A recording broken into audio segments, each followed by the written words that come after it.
Welcome to are के classes. आज हम लोग इस वीडियो में देखेंगे कि 4.3 में जो क्वेश्चन नंबर 6 से लेकर के 11 तक था किसका, तो एनसीईआरटी का। एनसीईआरटी की हम लोग सॉल्व कर रहे हैं इसमें अभी। तो एनसीईआरटी का जो 6 से लेकर के 11 तक का क्वेश्चन था 4.3 में, इसको कैसे सॉल्व करेंगे वो देखेंगे, क्योंकि ये सारे क्वेश्चन ही न्यूमेरिकल बेस्ड है, यानी कि वहां पर वर्ड प्रॉब्लम दिए हुए हैं तो हमें उस पहले वर्ड प्रॉब्लम को पढ़ना पड़ता है, फिर उसमें से कंडीशन निकालकर फिर क्वाड्रेटिक इक्वेशन बनाना पड़ता है और फिर उस क्वाड्रेटिक इक्वेशन को सॉल्व करके हमें आंसर लाना होता है। तो आज देख लेते हैं कि जो बचे हुए क्वेश्चन थे उसमें कैसे क्वाड्रेटिक इक्वेशन निकालेंगे। उसमें से एक दो क्वेश्चन लोग उसका आंसर भी निकालेंगे, बाकी आपके लिए होमवर्क रहेगा।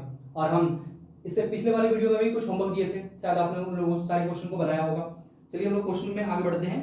क्वेश्चन नंबर 6 को देखते हैं, जिसमें कि एक्सरसाइज 4.3 का क्वेश्चन नंबर 6। क्वेश्चन कह रहा है कि एक रेक्टेंगुलर फील्ड है जिसका डायगोनल जो है 60 मीटर ज्यादा है देन द शॉर्टर साइड, यानी कि छोटे साइड से। अब अगर रेक्टेंगल है तो रेक्टेंगल में अगर हम एक रेक्टेंगल यहां ड्रॉ कर ले तो इसमें लेंथ होता है और विड्थ होता है, यानी कि ये लेंथ हो गया इसका और ये दोनों इसका विड्थ हो गया। अब इन दोनों में से छोटा कौन होगा, तो विड्थ तो छोटा होता है, तो छोटे वाले साइड से ही कंपेयर किया गया है। और किसको कंपेयर किया गया है, डायगोनल को कंपेयर किया गया है। डायगोनल क्या होता है, तो रेक्टेंगल में जो डायगोनल होता है वो दो वर्टेक्स, दो अपोजिट वर्टेक्स को मिलाने पर, यानी दो अपोजिट वर्टेक्स को मिलाते हैं तो ये जो लाइन बनता है इसी को हम लोग डायगोनल का नाम दे देते हैं। तो यहां पर कंपेयर किसको किया गया है, इस छोटे वाले साइड को कंपेयर किया है इस डायगोनल के साथ। क्या बोला गया है कि ये जितना है उससे 60 ज्यादा ये है, यानी कि अगर ये 10 होगा तो इसमें 60 और प्लस कर दो, तुमको डायगोनल का लेंथ मिल जाएगा। तो अगर हम इस विड्थ को यहां से यहां तक अगर मान लेते हैं 10 हो गया और उसमें 60 जोड़ देंगे तो ये यहां से कितना आ जाएगा, 70 आ जाएगा। यानी कि इससे ज्यादा है 60 तो हमने जोड़ दिया, बस मिल गया हमें क्या, 70। तो सेम चीज, क्योंकि हमें यहां वैसे हमने एग्जांपल माना था कि 10 है, लेकिन 10 तो होगा नहीं, कुछ और भी हो सकता है। तो हम लोग यहां कोई एक आर्बिट्री नंबर मानेंगे जिसको हम लोग x बोलते हैं, यानी इसका शॉर्टर साइड को क्या मान लेंगे हम लोग, x। अगर शॉर्टर साइड x हो गया तो इसका डायगोनल कितना हो जाएगा, तो x प्लस 60 हो जाएगा, इतना मीटर, क्योंकि मीटर में दे रखा है। उसके बाद आगे स्टेटमेंट में कुछ बोला होगा जिसमें बोला गया है कि इसका जो लॉन्गेस्ट साइड है वो 30 more than the shorter side, यानी कि अब कंपेयर किया गया है छोटे वाले साइड के साथ और बड़े वाले साइड के साथ। या फिर यहां बोले कि छोटा वाला साइड जैसे x था तो बड़ा वाला साइड कितना होगा, तो बड़ा वाला साइड जो है वो 30 ज्यादा है, यानी कि अगर ये x है तो ये वाला होगा x प्लस 30, इतना मीटर। यानी कि यहां पर दो बार कंपेयर किया गया। पहला तो बोला गया कि छोटे वाले से डायगोनल जो है वो 60 ज्यादा है तो हमने जोड़ के निकाल दिया डायगोनल उसका। दूसरे वाले केस में कि बोल रहा है कि इसका जो लॉन्गेस्ट साइड है, यानी कि इसका लेंथ जो है वो 30 ज्यादा है, तो छोटा वाला साइड अगर x था तो उसमें मैंने 30 जोड़ दिया, मिल गया हमको x प्लस 30। तो ये हो गया इसके ये सारे साइड्स, क्योंकि अगर हमें ये मिल गया एक तरह से यही वो है, दोनों सेम होता है, अपोजिट साइड में लोग पड़े हुए हैं, इसका प्रॉपर्टी होता है। ये हो जाएगा 30 मीटर, और अगर ये x है तो ये भी क्या हो जाएगा मेरा x ही हो जाएगा। और जब ये सारे साइड निकल गए तो हम जरा ध्यान से देखें, यहाँ 90 डिग्री रहता है, यहाँ पर यहाँ पर यहाँ पर यहाँ पर, यानी चारों साइड जो होता है रेक्टेंगल का हमेशा कैसा होता है, 90 डिग्री का होता है। और अगर 90 डिग्री का है तो हमें यहाँ पर एक राइट एंगल ट्राइंगल दिख रहा है, ये वाला एक राइट एंगल ट्राइंगल। और ये अगर राइट एंगल ट्राइंगल है और इसके तीनों साइड में हमको क्या क्या आएगा वो हमने देख लिया है, तो इसका मतलब हम यहाँ पे पाइथागोरस थ्योरम अप्लाई कर सकते हैं इन तीनों में आपस में रिलेशन लाने के लिए। तो उसी की मदद से इसको बनाएंगे, फटाफट देख लेते हैं, ज्यादा इसको लॉन्ग नहीं करेंगे, शॉर्ट में फटाफट बनाते जाते हैं। लिखेंगे let the length of shorter side of rectangle equal to x, यानी इसका छोटे वाले साइड का जो रेक्टेंगल बनाते हैं ये स्क्वायर टाइप का बन गया, देखने में लगे रेक्टेंगल है, रेक्टेंगल इक्वल टू x, यानी छोटे वाले का हमने क्या मान लिया, x मान लिया। तो इसीलिए डायगोनल क्या हो जाएगा इसका, diagonal of rectangle equal to, diagonal कितने हो जाएंगे, क्योंकि बोला है 60 ज्यादा है, इसका मतलब हमें 60 ऐड करना पड़ेगा इसमें, तो हमने इसमें 60 क्या कर दिया, ऐड कर दिया। उसके बाद अगर डायगोनल इतना हो गया, फिर नेक्स्ट इस कंडीशन में बोला था कि इसका जो लॉन्गेस्ट साइड है, लॉन्गेस्ट साइड 30 ज्यादा है, तो इसका जो लॉन्गेस्ट साइड हो जाएगा, longest side equal to side of rectangle equal to x plus 30 metre. ये हो गया। अब जब ये हो गया है तो हम लोगों ने यहाँ पाइथागोरस थ्योरम अप्लाई कर देना है। तो पाइथागोरस थ्योरम अप्लाई कहाँ पे कर लें? तो अगर हम इसका पहले एक नाम लिख देते हैं ताकि हमको समझने में आसानी हो जाए। ए बी सी डी हमको दिख रहा है यहाँ पर, या तो ऊपर वाला ट्रायंगल ले लेते हैं या तो नीचे वाला ट्रायंगल ले लेते हैं, दोनों में से कोई भी, क्योंकि दोनों में ही सेम कंडीशन है। ये 30 ये भी 30, ये x तो ये x, और ये तो दोनों में ही कॉमन है। तो हम नीचे वाले ट्रायंगल को ले लेते हैं जिसका नाम है बी सी डी। तो लिखेंगे इन ट्रायंगल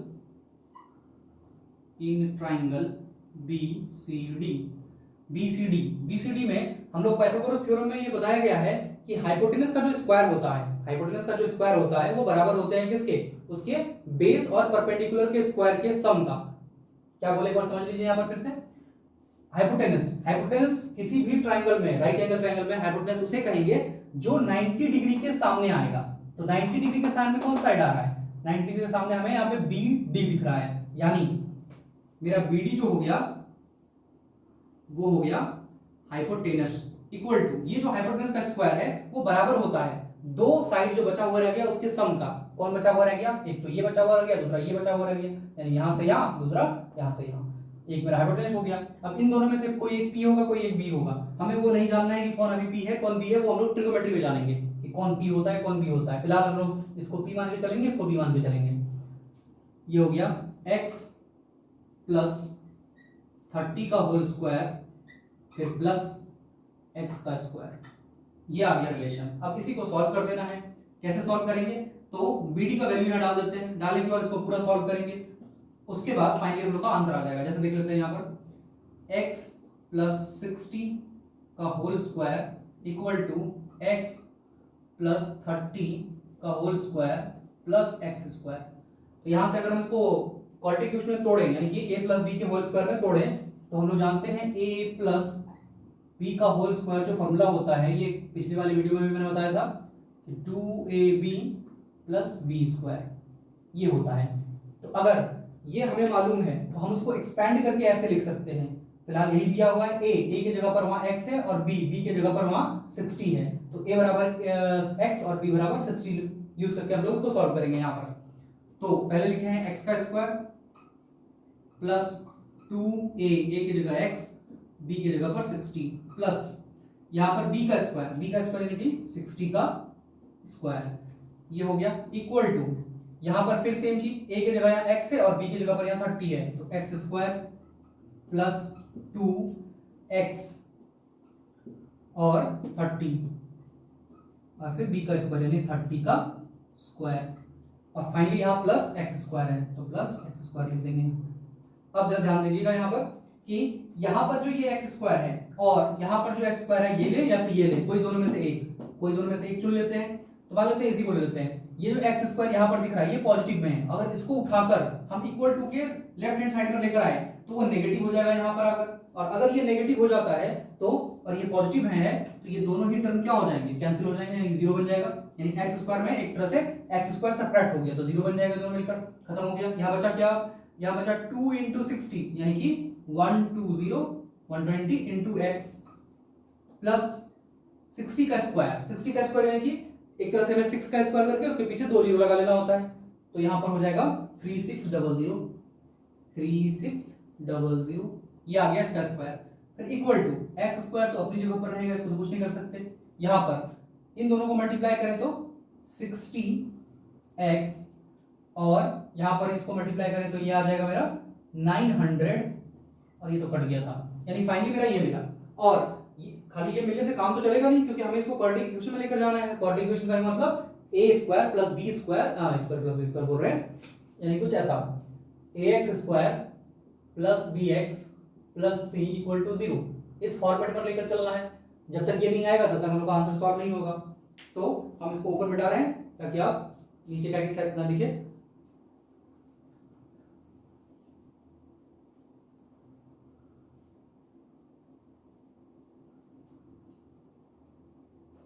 यहां से आगे लिखते हैं, ये मेरा x स्क्वायर है तो हम पहले इसी साइड को लिख लेते हैं, x स्क्वायर फिर प्लस 60x प्लस 900, ये था। और अब इन सबको भी उठाकर इधर ले आते हैं, क्योंकि हमें एक साइड 0 चाहिए। वहां पर ऊपर में जैसे देखिए c के बाद यहाँ पे आपको क्या चाहिए, 0 चाहिए, यानी एक साइड तो कुछ नहीं रहेगा, सिर्फ 0 रहेगा। तो यहाँ पर एक साइड अगर 0 रहेगा, इसका मतलब यहाँ पर हमें इन सबको भी उठाकर उधर कर देना है, यानी 120 जाएगा उस साइड। तो अगर उस साइड लेकर जाएंगे, यहाँ है प्लस में, उधर जाएगा तो माइनस में, यानी माइनस कितना, तो 120x, और इसको भी इधर लेकर जाएंगे तो ये भी आएगा माइनस 3600 इक्वल टू 0, यानी कि साइड में 0 बच गया। अब इसे सॉल्व कर लेते हैं, क्योंकि यहाँ पर हमें 60x दिख रहा है, यहाँ पे 120x दिख रहा है, और दोनों ही में जो वेरिएबल है उसका जो पावर है 1 1 है, और वेरिएबल सेम रहने पर उसको आपस में जोड़ या घटा सकते हैं। तो यानी इन दोनों को आपस में जोड़ा या घटाया जा सकता है। क्या करना पड़ेगा देख लेते हैं। एक्स स्क्वायर, यहाँ प्लस और यहाँ माइनस, प्लस माइनस माइनस होता है, यानी कि घटाना है, तो 120 में 60 घटा लेंगे तो आएगा 60x। अब साइन कौन सा होगा, तो बड़ा ये है, माइनस लगेगा यहाँ पर, खत्म। अब इन दोनों को देख लेते हैं, ये है प्लस, ये माइनस, प्लस माइनस माइनस, यानी कि 3600 में हमें 900 को सब्ट्रैक्ट करना है। तो कर लेते हैं 0 0 7 2 2700 आ जाएगा। साइन कौन सा पड़ेगा, फिर वही चीज, बड़ा ये है तो माइनस इक्वल टू 0। फाइनली हमारा क्वाड्रेटिक इक्वेशन ये लौट कर आ गया। अब अगर क्वाड्रेटिक इक्वेशन ये आ गया तो हम यहाँ से क्वाड्रेटिक इक्वेशन का फॉर्मूला लगाएंगे और उसकी मदद से इसको सॉल्व कर लेंगे। देखते हैं इसको कैसे कर लेते हैं। इसको शॉर्ट में बनाएंगे, क्योंकि हम लोग पहले भी इसको डिस्कस कर चुके हैं कैसे हम लोग बनाते हैं इसको, और जिसने ये वीडियो पहली बार देख रहे हैं वो इससे पिछले वाले, यानी कि ये वीडियो नंबर 7 है, तो वीडियो नंबर 6 में इसका डिटेल बताया गया है कैसे बनाते हैं। जैसे यहाँ लिख लेते हैं a बराबर 1, b बराबर -60, c बराबर -2700।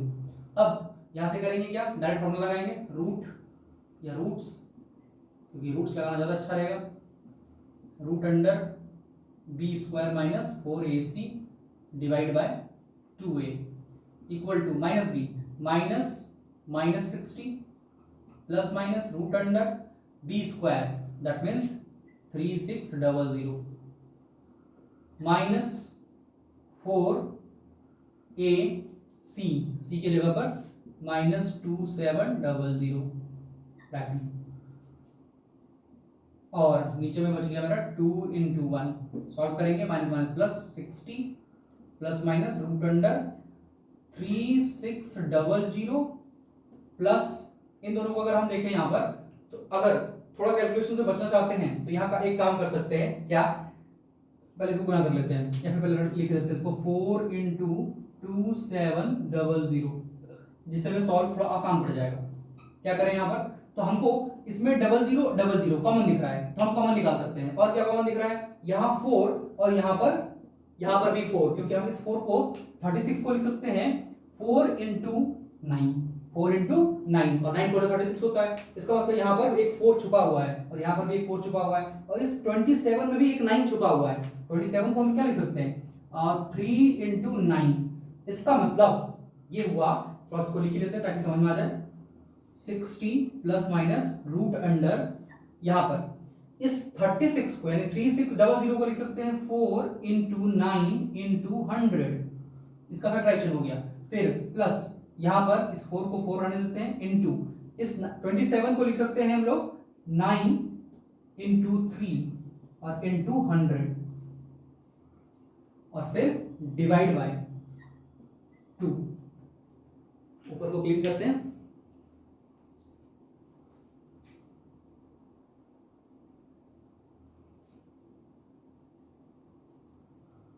अब अगर ये आ गया है तो यहां से हमको दिख रहा है यहाँ पर 4, यहाँ पर भी 4, यानी 4 कॉमन आ सकता है, 9 है 9 है, ये भी कॉमन आ सकता है, 100 है 100 है, ये भी कॉमन आ सकता है, यानी सारे टर्म कॉमन आ रहे हैं। तो कॉमन लिख लेते हैं जो जो आ रहा है,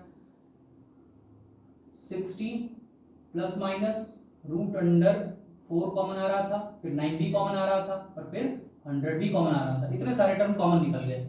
कॉमन निकल गए, उसको ब्रैकेट लगाना है, ब्रैकेट लगाने के बाद ये पूरा टर्म ही बाहर जा चुका है, यानी कि इसके जगह पर कुछ नहीं बचा है, और कुछ नहीं होता है इसका मतलब वहां पर 1 बचा होता है। तो यहाँ पर हो गया 1 प्लस प्लस है, प्लस लगाए 4, यहाँ पर 4 बाहर जा चुका है, 9 भी जा चुका है, 100 भी जा चुका है, कौन बचा है यहाँ पर 3, यहाँ लिख देंगे 3 और ब्रैकेट बंद, फिर divide by 2 equal to 60 plus minus.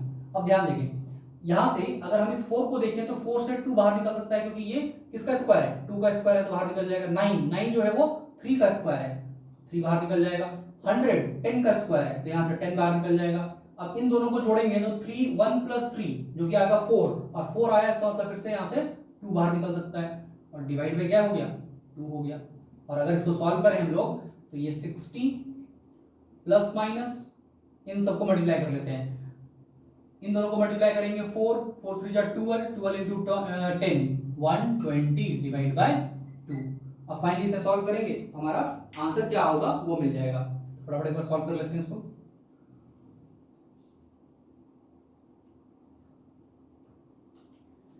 यानी कि जो रूट निकल गए, एक बार प्लस के साथ और एक बार माइनस के साथ।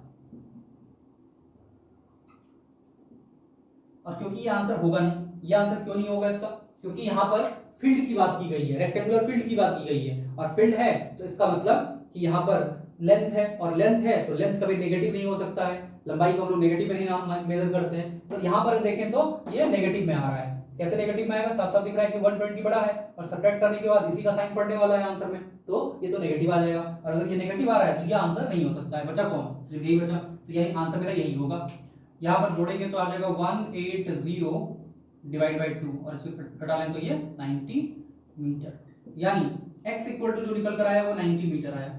और अगर x इक्वल टू 90 है तो इसका मतलब इसका b यानी कि इसका विड्थ हो गया 90 मेरा, और अगर विड्थ 90 हो गया फिर इसका लेंथ कितना हो जाएगा, तो इसमें बस हमें 30 ऐड कर लेना है, ये 90 प्लस 30 यानी कि 120, इसका जो विड्थ होगा लंबाई जो निकल कर आएगा वो 120 निकल कर आएगा।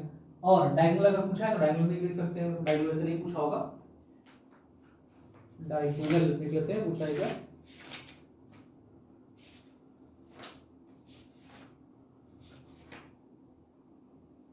फाइंड द साइड, सिर्फ साइड पूछा था, तो ये बस यहीं पे लगाकर छोड़ देंगे हम लोग। ये था इसको बनाने का तरीका। तो ये क्वेश्चन मैंने बना के दिखाया यहाँ तक, लेकिन अगले क्वेश्चन को बस हम लोग स्टेटमेंट लिखेंगे और कैसे क्वाड्रेटिक इक्वेशन लाएंगे वहां तक लिखेंगे। उसके बाद बाकी आपका काम होगा कि आप उसे होमवर्क में करके रखें।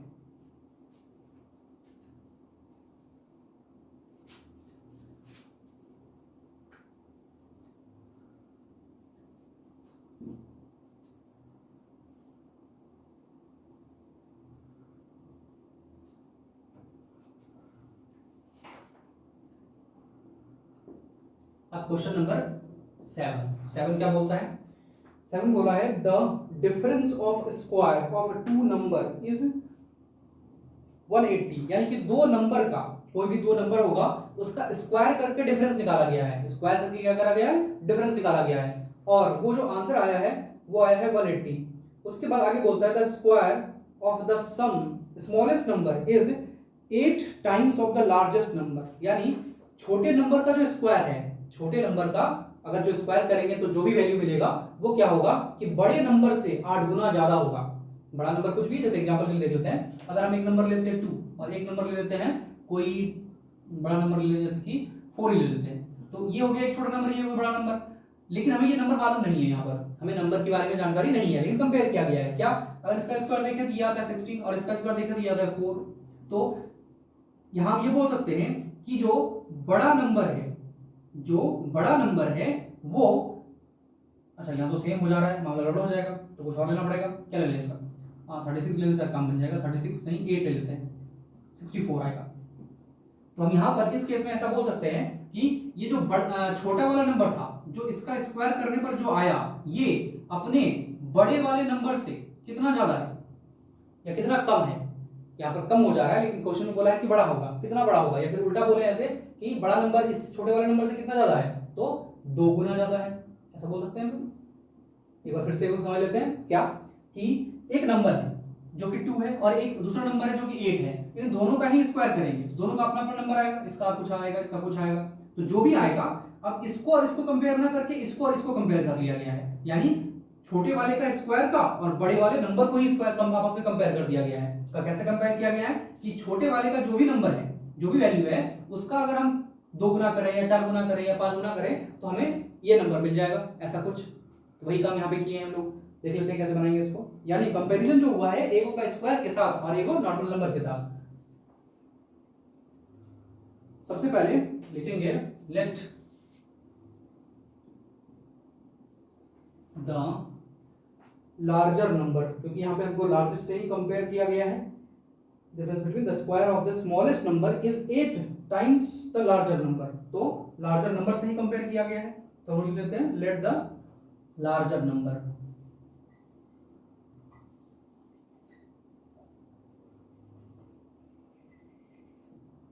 बी x, यानी जो बड़ा नंबर है उसी को हम लोगों ने x मान लिया, और अगर बड़ा नंबर x हो गया तो फिर छोटे नंबर का स्क्वायर का क्या होगा, छोटे नंबर का जो स्क्वायर होगा वो क्या होगा, इसी का तो 8 गुना होगा, वो इसी का 8 टाइम्स है वो, तो लिखेंगे यहां पर, इसीलिए या therefore square of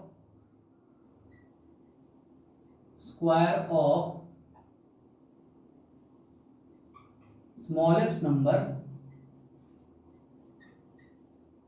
equal to कितना हो जाएगा, वो हो जाएगा इसका 8 टाइम्स, यानी कि x 8x, ये हो गया क्या स्क्वायर, यानी छोटे वाले नंबर का स्क्वायर करने पर जो मिलेगा वही मिलेगा सेम चीज जो बड़े वाले नंबर को हम लोग 8 से मल्टीप्लाई करने पर मिलेगा, यानी कि दोनों आपस में बराबर हो जाएंगे इस केस में, तो इसका मतलब एक तरह से छोटा नंबर का स्क्वायर यही है, छोटे नंबर का स्क्वायर यही है, और हमें दोनों नंबर के स्क्वायर का डिफरेंस दिया हुआ है, दोनों नंबर के स्क्वायर का डिफरेंस दिया हुआ है, और अगर दोनों नंबर के स्क्वायर का डिफरेंस दिया हुआ है, यानी एक तरह से अगर हम छोटे नंबर को थोड़ी देर के लिए y बोल देते हैं, यहाँ पर छोटे नंबर को क्या बोल देते हैं y बराबर y का स्क्वायर बराबर 8x, क्योंकि बोला है छोटे नंबर का स्क्वायर करने पर जो भी मिलेगा वो बड़े नंबर को 8 से मल्टीप्लाई करने पर वही मिलता है, तो यानी दोनों आपस में बराबर है, अब बराबर है, और साथ में ये भी बोला है कि दोनों के स्क्वायर का डिफरेंस, फिर से एक बार, दोनों के स्क्वायर का डिफरेंस जो है वो 180 है, स्क्वायर का डिफरेंस, यानी कि स्क्वायर कर लेते हैं बड़े नंबर, बट क्योंकि हमको छोटे में से बड़े को तो नहीं घटाना है, हमेशा हम लोग बड़े में से छोटे को घटाएंगे, तो बड़े नंबर कौन है मेरे यहाँ पर x स्क्वायर, अच्छा फिर से मार्कर नहीं चलेगा, x square minus y square is equal to कितना आएगा, तो 180। अब छोटा नंबर बड़े नंबर तो x ही है, तो x स्क्वायर रहेगा, कोई दिक्कत नहीं है इसमें, माइनस y स्क्वायर कहने का मतलब ये बड़ा नंबर का स्क्वायर है, और बड़ा नंबर का स्क्वायर किसके बराबर है 8x के बराबर है, तो यहां इसको लिख देंगे हम लोग 8x इक्वल टू 180, कितना आसान था सवाल था ये, 8x माइनस 180 इक्वल टू 0, ये हो गया हम लोग का क्वाड्रेटिक इक्वेशन, और इसी में से हमको फिर से वही फॉर्मूला लगाकर दोबारा इसको सॉल्व कर लेना है, हमारा आंसर आ जाएगा, तो ये था तरीका इसको बनाने का, बहुत आसान, फिर से एक बार समझ लेते हैं, दो नंबर थे x और y, दोनों का स्क्वायर करके डिफरेंस जो निकालेंगे वो आएगा 180, बहुत सिंपल है, दो नंबर है, दोनों का स्क्वायर करेंगे, स्क्वायर करने का अलग अलग स्क्वायर करके फिर दोनों का डिफरेंस निकालेंगे, तो डिफरेंस निकालने के बाद हमको 180 मिलेगा, और अगर दोनों का डिफरेंस 180 आ रहा है, फिर दूसरा कंडीशन में ये बोलता है कि जो छोटे नंबर थे, छोटा नंबर जो था उसका स्क्वायर करेंगे तो जो आएगा, कुछ भी तो आएगा, इन दोनों का स्क्वायर, छोटे नंबर का स्क्वायर करने पर जो आएगा, हम बड़े नंबर को अगर 8 से मल्टीप्लाई करते हैं तो वही आने वाला है, यानी कि अगर हम छोटे का स्क्वायर कर लेते हैं, मान लेते हैं 5 आया, तो बड़े नंबर को भी अगर बड़े नंबर को अगर हम लोग किससे मल्टीप्लाई कर दें 8 से मल्टीप्लाई कर दें तो उसको वो भी 5 देगा, इसका मतलब दोनों को भी बराबर कर सकते हैं हम लोग, तो हमने बराबर कर दिया, और y स्क्वायर बराबर इतना निकल रखा था तो हमने पुट कर दिया, बस क्वाड्रेटिक इक्वेशन आ गया। अब इसके बाद आता है क्वेश्चन नंबर 8, फटाफट देख लेते हैं 8 में क्या बोलना है, इसको आप एक बार देख लीजिए, मिटा देते हैं फिर इसको,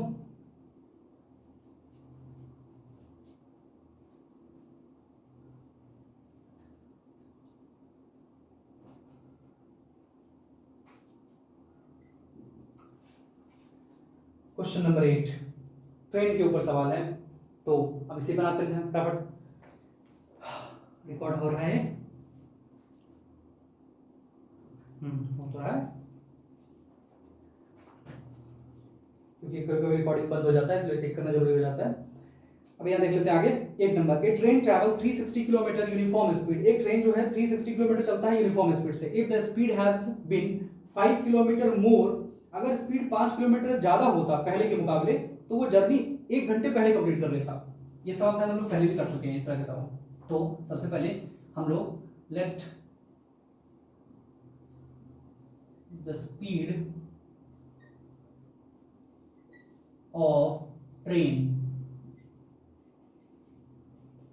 बी x, पहले ट्रेन की स्पीड x थी, अब अगर ट्रेन की स्पीड x थी तो वो फिर टाइम कितना लगाएगा, तो जितना डिस्टेंस होगा, डिस्टेंस और वेलोसिटी में डायरेक्ट रिलेशन पढ़े हैं, यानी कि s बराबर vt, ये फॉर्मूला पढ़े हैं। हमको यहां से t निकालना है, तो t निकालना है यानी कि s बाय v करने से हमें t मिल जाएगा। यही लॉजिक हम लोग यहां इस्तेमाल करने वाले हैं। ये मेरा स्पीड हो गया, यानी एक तरह से v हो गया, और डिस्टेंस हमको मालूम है वो कितना चलेगा। डिस्टेंस वो चलने वाला है 360 किलोमीटर, इतना किलोमीटर ट्रेन चलेने वाला है। और स्पीड क्या रखेगा वो, x किलोमीटर पर आवर रखेगा। x किलोमीटर 360 ही है, बिल्कुल x किलोमीटर पर आवर रखने वाला है। तो अगर ये x किलोमीटर पर आवर रखने वाला है और यहाँ 360 है, तो टाइम क्या हो जाएगा 360 बाय x, क्योंकि मेरा डिस्टेंस ऊपर होगा, नीचे वेलोसिटी होगा। वेलोसिटी हम नीचे रख रहे हैं और डिस्टेंस को ऊपर रख रहे हैं, तो टाइम टेकन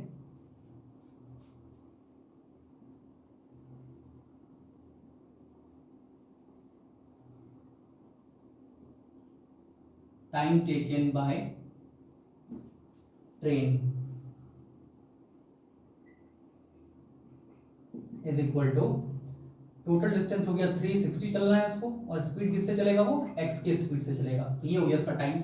अब उसने क्या किया, अपने स्पीड को इंक्रीज किया है। कितना इंक्रीज किया है, तो 5 किलोमीटर पर आवर की स्पीड को से बढ़ा दिया है। The speed has been 5 kilometre more, यानी कि after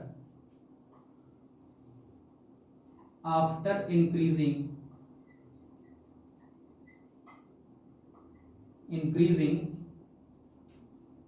the speed of train by 5 kilometre per hour, यानी अगर स्पीड वो 5 किलोमीटर पर आवर की स्पीड से बढ़ा दे तो नया स्पीड क्या निकल कर आएगा, तो न्यू स्पीड जो हो जाएगा वो हो जाएगा x पहले था, अब बढ़ाने के कारण +5 हो जाएगा इसके साथ, तो ये हो गया इसका इतना किलोमीटर पर आवर। अब अगर स्पीड इतना हो गया तो इस बार टाइम कितना लेगा, now time taken by train, time लेगा, बोलेगा टोटल डिस्टेंस, सेम चीज फिर से, टोटल डिस्टेंस बाय वेलोसिटी। तो टोटल डिस्टेंस तो उसे उतना ही चलना है, कम तो चलेगा नहीं बेचारा। अब वेलोसिटी कितना है सर, x + 5, ये हो गया टाइम। यानी कि जब x स्पीड से चल रहा था टाइम इतना लग रहा था, और जब इस सिचुएशन में स्पीड बढ़ा दिया तो टाइम इतना लग रहा है। तो इस केस में टाइम क्या आएगा, कम आएगा, इसमें ज्यादा आएगा। क्यों, क्योंकि यहाँ पे स्पीड कम है तो टाइम ज्यादा लगेगा, यहाँ पर स्पीड ज्यादा है तो टाइम कम लगेगा। इसका मतलब यहाँ पर टाइम का वैल्यू छोटा है, यहाँ पर टाइम का वैल्यू बड़ा है, और इन दोनों का डिफरेंस ही दे रखा है यहाँ पर कि 1 किलोमीटर आएगा, हाँ 1 आवर आएगा, 1 आवर लेस। बिल्कुल जाहिर है, स्पीड बढ़ेगा तो इसमें टाइम कम लगने वाला है, टाइम कम लगेगा तो इन दोनों का जो डिफरेंस आएगा कि 360 by x minus 360 by x + 5 equal to 1। हमें फाइनली इसी को सॉल्व कर लेना। इस तरह के सवाल को हम लोगों ने कई बार पीछे सॉल्व कर चुके हैं, तो लेकिन फिर भी हम इसको एक बार कर देते हैं। यहाँ पर कैसे करेंगे, तो 360 दोनों में है, तो यहाँ से हम इसको 360 बाहर निकाल कर लिख लेते हैं ताकि हमको सॉल्व करने में आसानी हो जाए। बचेगा 1/x minus 1/x + 5 equal to 1, ये हम ब्रैकेट लगा देंगे।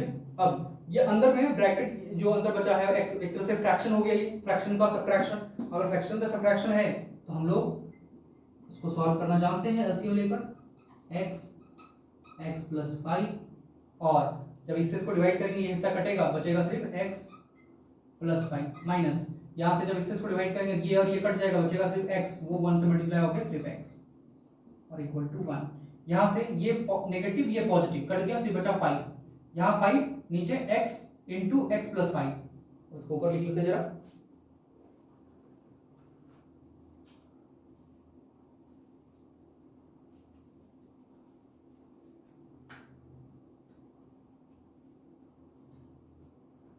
अब इसको ऊपर लिखेंगे तो ये हो जाएगा 360,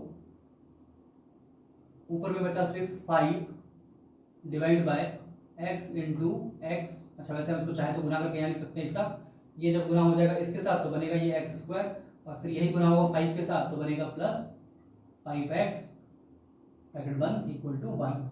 अब यहाँ पे हम लोग क्रॉस मल्टीप्लाई कर सकते हैं, इसके नीचे, इस 1 के नीचे कुछ नहीं है तो 1 होगा, ये 1 इससे मल्टीप्लाई होगा, ये 1 इससे मल्टीप्लाई हो जाएगा, तो आ जाएगा x² + 5x, यानी जब इसको इससे मल्टीप्लाई किया तो ये आया, फिर इक्वल टू, और जब ये इससे मल्टीप्लाई होगा तो 3 60 इंटू 5 यानी x² प्लस 5x, और जब इसको इधर ले आएंगे तो ये माइनस में आएगा और मल्टीप्लाई करने पर 0 0 और 6 5 30 यानी 3 और 15 प्लस 3 18 यानी 1800 ये हमारा क्वाड्रेटिक इक्वेशन निकल कर आ गया। तो ये 8 नंबर का क्वाड्रेटिक इक्वेशन है, इसे भी आप सॉल्व कर सकते हैं। अब आते हैं क्वेश्चन नंबर इसके बाद 9 पे। 9 को देख लेते हैं कैसे बनाते हैं।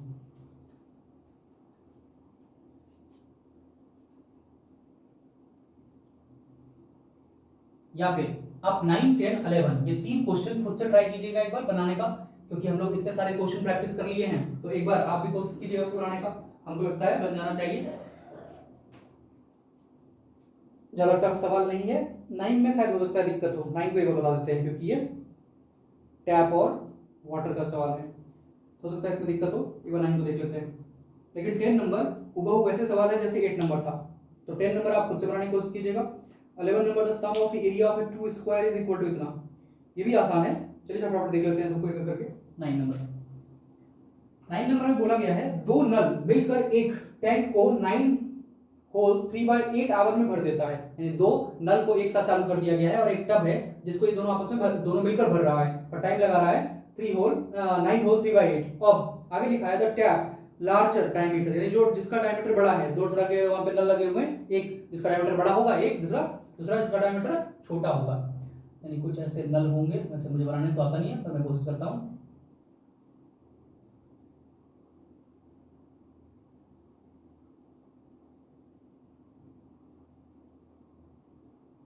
एक हो गया इस तरह और एक होगा जिसका थोड़ा साइज में इसका माउथ बड़ा होगा।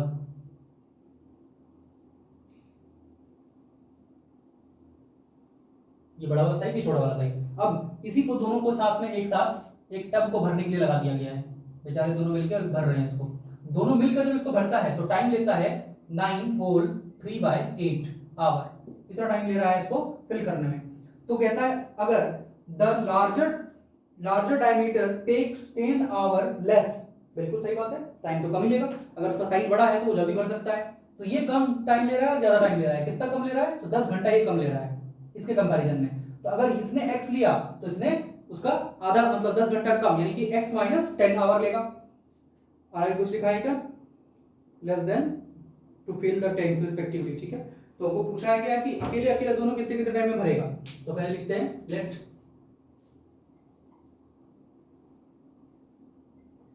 Time taken by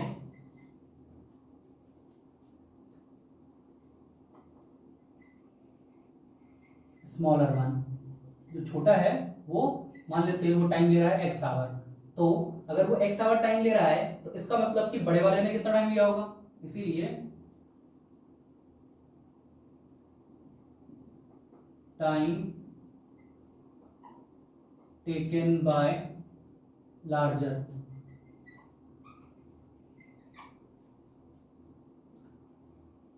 one is equal to x। Time वो कम लेगा क्योंकि वो बड़ा है, और अगर बड़ा है तो वो जल्दी भर पाएगा क्योंकि अगर उसने x घंटा लिया है तो उसका ये बस x - 10 आवर ही लेगा। ये हो गया। अब ये देखते हैं कि अगर हम इसको लगाते तो ये कितना भर पाता, यानी कि इस टब का कितना हिस्सा ये अकेले भर पाता। और फिर इसको हम ऐसे भी समझ सकते हैं, जैसे मान लेते हैं हमने क्या कहते हैं एक टब है उसमें पानी भर रहे हैं, एक इंसान को लगा दिया पानी भरने, एक और भरने के लिए, दोनों ने भरा। अब दोनों ने भरा तो हम ऐसा तो नहीं बोलेंगे कि अकेले ने पूरा का पूरा भरा, तो कुछ भरा होगा ए ने और कुछ भरा होगा बी ने, तो टोटल दोनों मिलकर एक पूरा टब भरा गया है। तो सेम चीज यहाँ पर भी, दो नल लगे हैं, दोनों साथ चल रहा है, दोनों ने भरना स्टार्ट किया। तो अब यहाँ तो ये नहीं बोल सकते कि सिर्फ ए नल नहीं है, छोटे नल नहीं पूरा टब को भर दिया। यहाँ तो दोनों का ही कंट्रीब्यूशन रहा होगा, कुछ हिस्सा इसने भरा होगा, कुछ हिस्सा इसने भरा होगा। तो इसने कितना हिस्सा भरा है हमें वो निकालना है, और इसने कितना हिस्सा भरा है हमें वो निकालना है। सबसे पहले देखते हैं कि छोटे वाले ने या फिर बड़े छोटे वाले लेते हैं, छोटे वाले ने कितना हिस्सा भरा होगा। Part fill by smaller tab.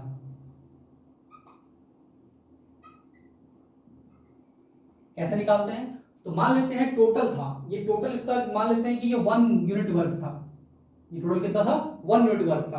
तो अगर ये 1 यूनिट वर्क था तो इसने टाइम कितना लगाया है? x, तो इसमें जो हिस्सा भरा होगा वो भरा होगा 1/x। ये हो गया छोटे नल द्वारा भरा गया टब का हिस्सा। तो बड़े नल द्वारा भरा गया हिस्सा fill by larger tap equal to 1/x minus 10। ये हो गया लार्जर द्वारा भरा हुआ, यानी कि बड़े टब ने इतना हिस्सा भरा और दोनों ही मिलकर टोटल भर दिया इसको।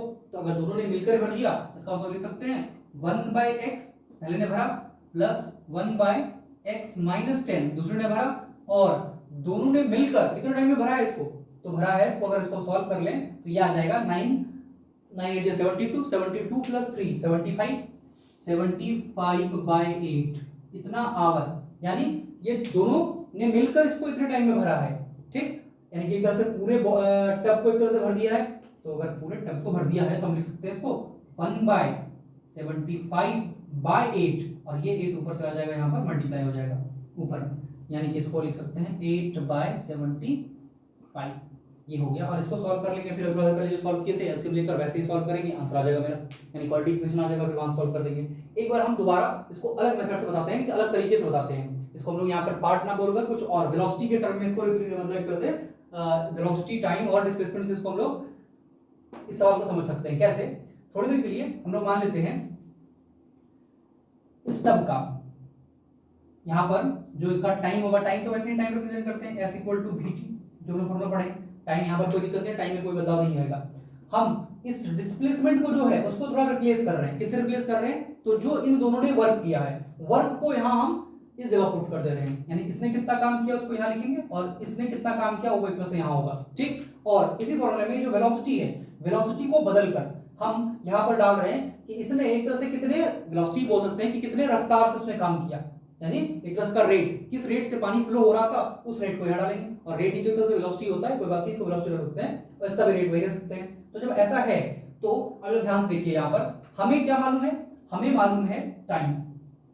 छोटे वाले के लिए हमें टाइम मालूम है कि इसने x घंटे में काम किया है, x घंटे में टोटल अकेला पूरा काम कंप्लीट किया है। और टोटल काम करना कितना था? तो हम वर्क को यहाँ 1 यूनिट मानेंगे।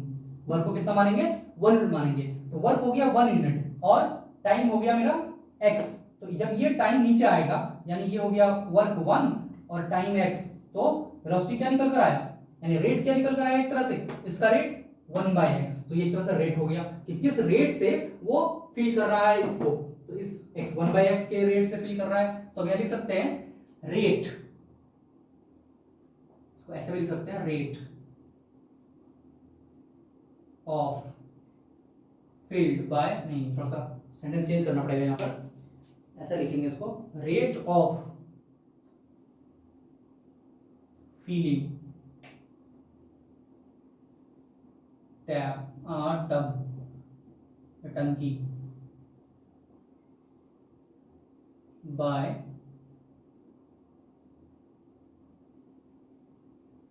स्मॉलर वन, यानी छोटे द्वारा किस रेट से फिल हो रहा है, तो 1/x के रेट से फिल हो रहा है। सेम चीज अब जो बड़ा वाला था, बड़े वाले को जो टाइम लग रहा था वो x - 10 लग रहा था। तो अगर वर्क 1 ही है और टाइम उसको x - 10 लग रहा है तो उसका रेट ये हो जाएगा, यानी यहां लिख सकते हैं हम लोग रेट ऑफ फीलिंग,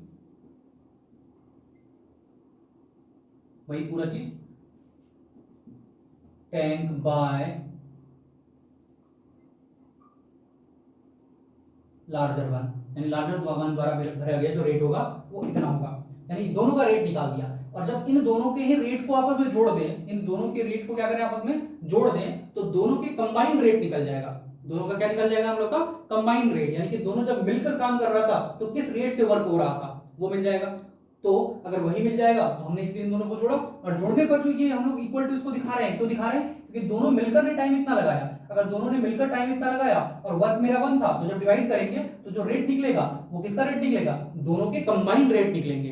तो इसीलिए यहाँ पर हम लोगों ने ये भी कंबाइंड रेट दे रहा है और ये भी कंबाइंड रेट दे रहा है, तो हमने दोनों को बराबर बराबर कर दिया, इक्वेट कर दिया एक तरह से। अब अगर दोनों की इक्वल हो गया तो फिर हम इसको सॉल्व करेंगे, यहाँ से क्वाड्रेटिक इक्वेशन आएगा, सॉल्व करेंगे फटाफट। कैसे? ये जाएगा इसके साथ x minus 10 plus x divide by x square minus 10x equal to 8/75। यहाँ से x x कट जाएगा, अच्छा कटेगा नहीं क्योंकि तो नेगेटिव पॉजिटिव नहीं तो है, तो यहाँ पर एक x दोनों ही जुड़ जाएंगे, तो ये हो जाएगा 2x minus 10 divide by x square minus 10x equal to 8/75। अब अगर 8/75 हो गया तो हमें यहाँ से क्रॉस मल्टीप्लाई बस कर लेना है और फिर उसे सॉल्व कर लेना है, तो क्वाड्रेटिक इक्वेशन आ जाएगा। ये तरीका होगा 9 को सॉल्व करने का। 10 नंबर हूबहू ऐसे इससे पहले वाले 8 वाले में 8 वाला ऐसा क्वेश्चन है तो उसे आप खुद से ट्राई कीजिएगा। 11 को देख लेते हैं, और 11 वाला भी शायद थोड़ा सा डिफरेंट है, नहीं तो उस तरह का भी सवाल हम लोग बना चुके हैं।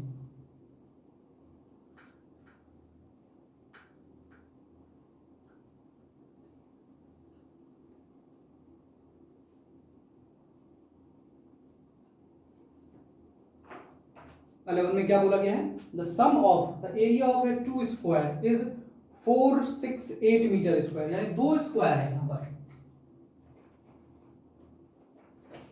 यहाँ पर 2 स्क्वायर है, एक और एक और, साइज में हो सकता है बड़ा छोटा हो, हमें नहीं मालूम क्या होगा। तो अब इसका अगर साइड ए होगा तो इसका भी साइड कुछ और होगा, मान लेते हैं, और ए की जगह बी होगा कुछ। अब आगे क्या लिखता है इसमें? If the difference of their perimeter is 24 find the side of the 2 square.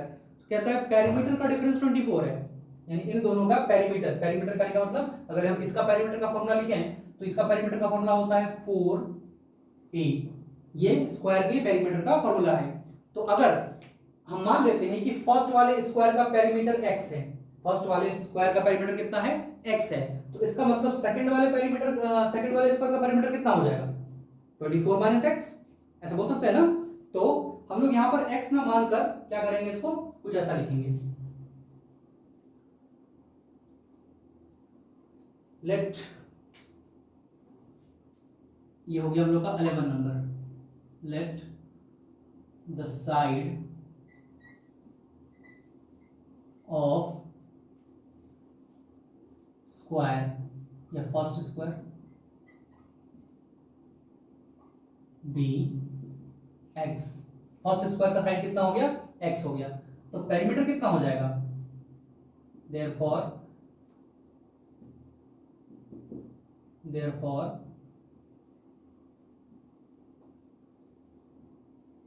perimeter of first square equal to 4x। Perimeter इसका 4 गुना हो जाता है। हम लोग पेरीमीटर का फॉर्मूला याद रखें कि 4x होता है, और कैसे होता है तो बेसिकली पेरीमीटर का डेफिनेशन अगर पढ़े, पेरीमीटर का डेफिनेशन कहता है कि किसी भी फिगर के बाउंड्री की जो लंबाई होती है वही उसका पेरीमीटर होता है, यानी बाउंड्री की जो लंबाई हो गई वही इसकी पेरीमीटर हो गई। तो यहाँ पर इस केस में जैसे ये हम बोर्ड को ही लेते हैं, तो इस बोर्ड का पेरीमीटर जो निकालेंगे तो हमें इसके बाउंड्री को मेजर करना पड़ेगा कि यहाँ से लेकर यहाँ तक कितना लेंथ है, यहाँ से लेकर यहाँ तक कितना लेंथ है, वहां से वहां कितना है, और वहां से यहाँ कितना है। इन सबको जब जोड़ देंगे तो जाकर हम लोग का पेरीमीटर निकल जाएगा इस बोर्ड का। सेम चीज यहाँ पर कि इसको इसको और इसको और इसको जोड़ दें तो हमें मिल जाएगा इस स्क्वायर का पेरीमीटर। तो यहाँ पर ये सारे साइड तो a ही होते हैं या x ही होते हैं, अगर हम इसको x मान लें तो सारे साइड ही x हो जाएंगे, हमने x माना तो सारे साइड x x x, तो 4x हो गया टोटल। ये हो गया हम लोगों का पेरीमीटर छोटे वाले के लिए। अब आते हैं दूसरे वाले के लिए, तो लिखेंगे नाउ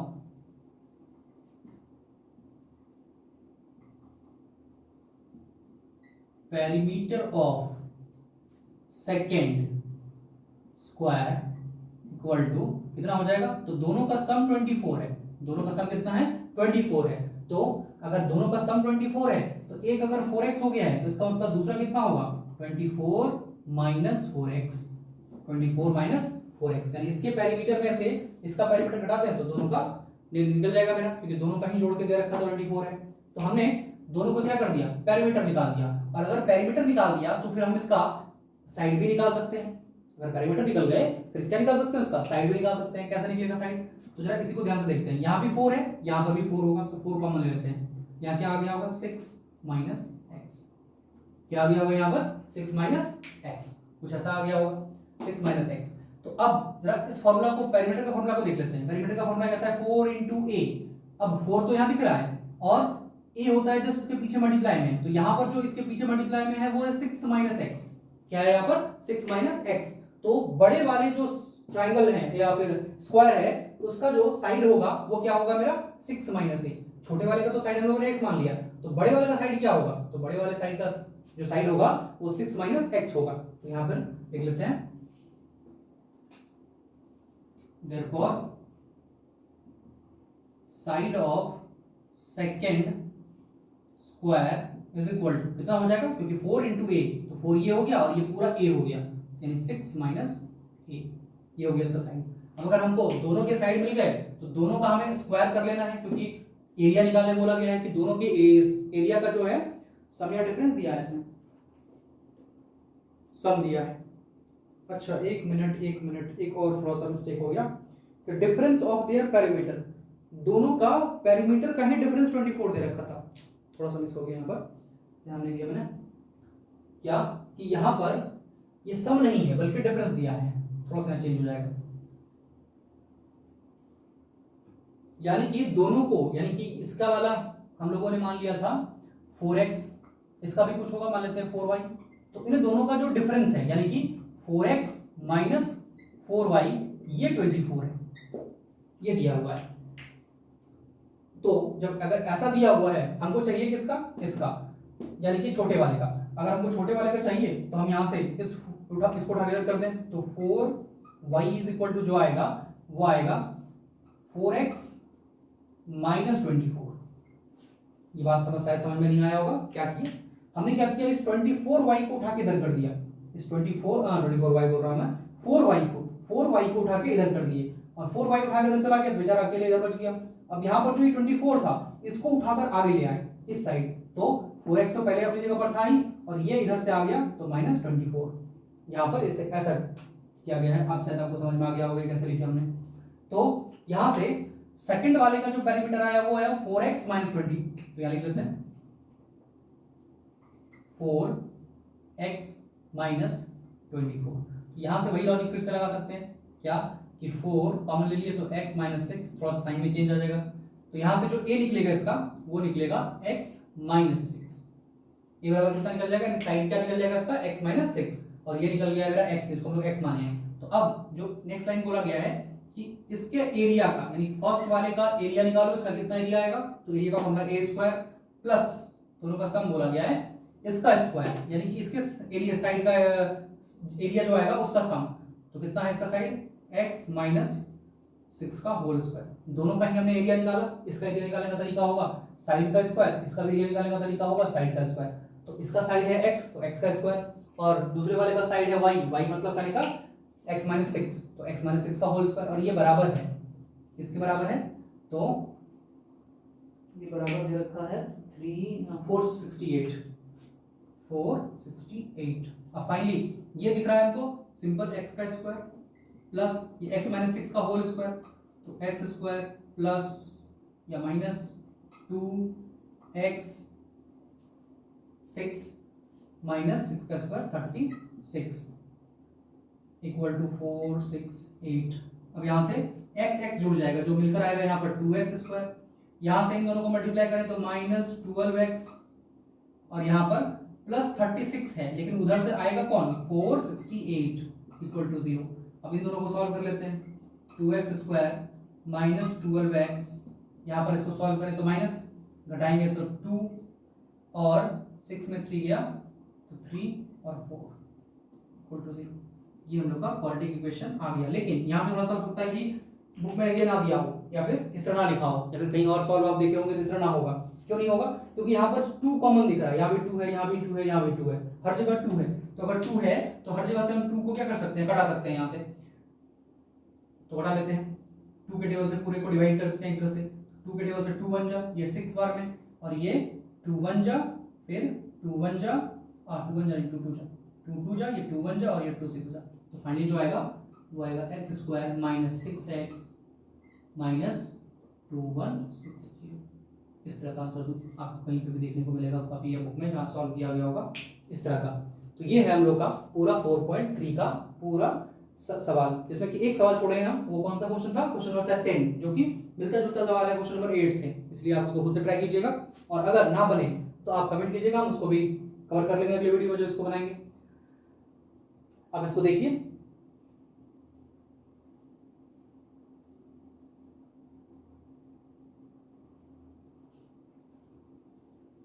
वीडियो काफी लंबा हो गया है, तो हम लोग इसको आज यहीं तक रखते हैं। इसके बाद जो हम लोग अगले दिन जब जिस दिन मिलेंगे, जिसमें कि वीडियो नंबर 8 होगा, उसमें हम लोग यहाँ पर जानेंगे कि जैसे हम लोग फॉर्मूला देखे थे -b plus minus root under b square minus 4ac by 2a, तो यहाँ पर इस फॉर्मूले को यूज करने से पहले, इस फॉर्मूले को यूज करने से पहले हमें इसके बारे में जानना है। इसको कुछ स्पेशल नाम दिया गया था, शायद हम पिछले वीडियो, कोई ऐसा एक वीडियो होगा जिसमें हमने चर्चा किया था, शायद 5 या 6 में, जिसमें बताए थे कि इसका एक स्पेशल नाम दिया गया है, और इसकी मदद से हम सिर्फ ये जो रूट के अंदर जो नंबर वैल्यू लिख रखे हैं, इसकी मदद से कोई भी क्वाड्रेटिक इक्वेशन का हम लोग क्या कर सकते हैं, उसका वैल्यू को प्रिडिक्ट कर पाएंगे, यानी कि हम लोग एक तरह से अनुमान लगा पाएंगे कि वो क्या होगा। तो इसको हम लोग अगले वीडियो में देखेंगे।